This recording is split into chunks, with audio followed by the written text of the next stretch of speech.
Zabytkowy budynek przy ulicy Berwińskiego 5 w Poznaniu to nie tylko rzadki w tym rejonie miasta obiekt typu willowego, ale także miejsce pełne historii. Willa została zbudowana dla pruskiego prawnika Paula Uckera w 1908 roku. Później zamieszkiwała ją m.in. rodzina Szymanowskich, która odkupiła budynek po I wojnie światowej.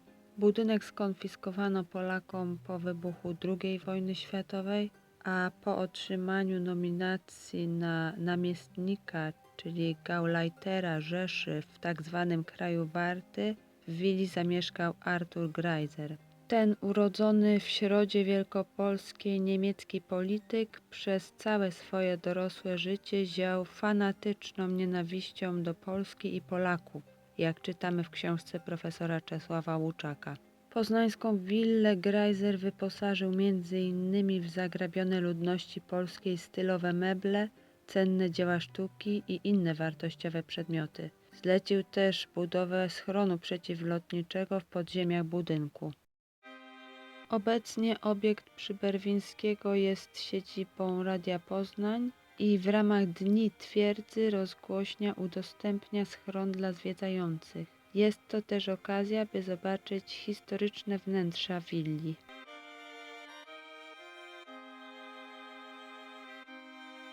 Podczas tegorocznych Dni Twierdzy Poznań o historii budynku, a także o samym schronie opowiadali miłośnicy fortyfikacji Szymon Mazur i Marek Walczak. A więc jaka jest geneza powstania schronu? W okresie okupacji niemieckiej Poznań był celem 3 nalotów lotnictwa alianckiego. Pierwszy z nich nastąpił w nocy z 8 na 9 maja 1941 roku. Brytyjski Halifax zrzucił na miasto bombę, która zburzyła kilka budynków przy ulicy Śniadeckich oraz restauracje PWK, znajdujące się w tej samej dzielnicy co willa Greisera. Nalot całkowicie zaskoczył niemiecką obronę przeciwlotniczą. Zginęło co najmniej 20 osób. Większość ofiar stanowili Niemcy.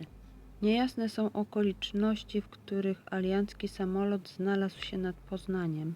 Należał on do eskadry bombowców dokonujących ataku na Hamburg, Bremę oraz Frankfurt nad Odrą. Tak czy inaczej, Greiser obawiał się kolejnych nalotów i zlecił budowę prywatnego schronienia. Nie chciał bowiem korzystać z publicznych schronów. Schron jest niewielki, ale mógł pomieścić rodzinę Greisera. Solidna konstrukcja miała chronić pomieszczenie przed zasypaniem w razie zburzenia budynku.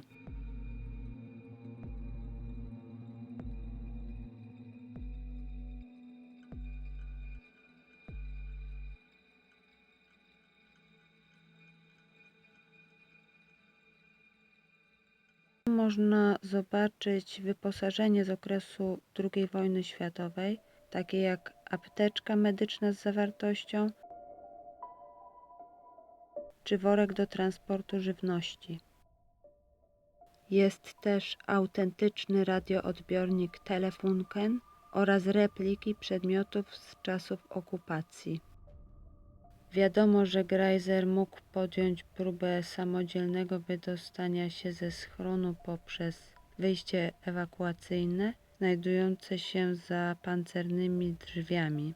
Mimo że tak wygodnym i dobrze wyposażonym mieszkaniem jak poznańska willa Greiser do tego czasu nie dysponował, nie odpowiadało to jego wygórowanym ambicjom.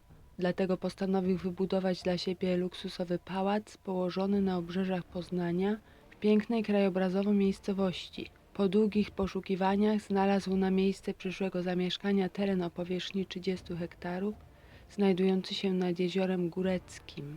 Greiser prowadził politykę wyniszczania narodu polskiego.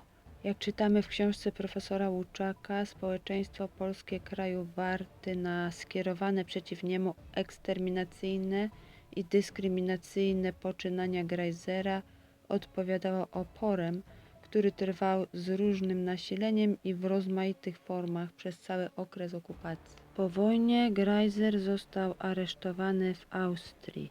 Był sądzony przed Najwyższym Trybunałem Narodowym. 21 lipca 1946 roku odbyła się na stokach poznańskiej Cytadeli publiczna egzekucja Artura Greisera. Zbudowana w stylu klasycystycznym willa, w której mieszkał kiedyś namiestnik Rzeszy, ma bardzo rozbudowaną bryłę z przybudówkami i tarasami. Uwagę przykuwa okazały witraż. Przechodzące przez niego promienie słoneczne w intrygujący sposób rozświetlają wnętrza obecnej siedziby Radia Poznań.